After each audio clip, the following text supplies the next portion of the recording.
धावत्या लोकलच्या सामान डब्याला आग लागलेली आहे। उल्हासनगर रेल्वे स्थानकाजवळ सामानाच्या डब्याला आग लागलेली आहे। लगेजच्या डब्याला धावत्या लोकलमध्ये आग लागली आहे। रेल्वे कर्मचाऱ्यांनी धाव घेत ही आग शमवलेली आहे। मात्र धावत्या लोकलला सामानाच्या डब्याला आग लागली।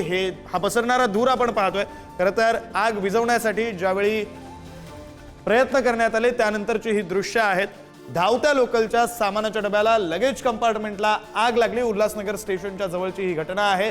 तात्काळ कर्मचारी पोहोचले आणि त्यांनी ही आग विझवली। या आगीवर नियंत्रण मिळवलं, त्यामुळे मोठा अनर्थ टळलाय। मात्र धावत्या लोकलच्या डब्याला सामानाच्या डब्याला आग लागली, त्यामुळे मोठा अनर्थ होऊ शकला असता, मात्र तो टळलेला आहे।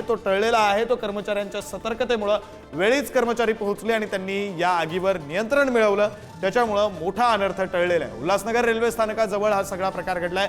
रेल्वे स्थानकाजवळ ट्रॅकवर असलेल्या या ट्रेनवर धावत असलेल्या या ट्रेनच्या लगेज डब्यामध्ये सामानाच्या डब्यामध्ये खरं तर आग लागली आणि त्यानंतर या आगीवर नियंत्रण सुद्धा मिळवण्यात आलं।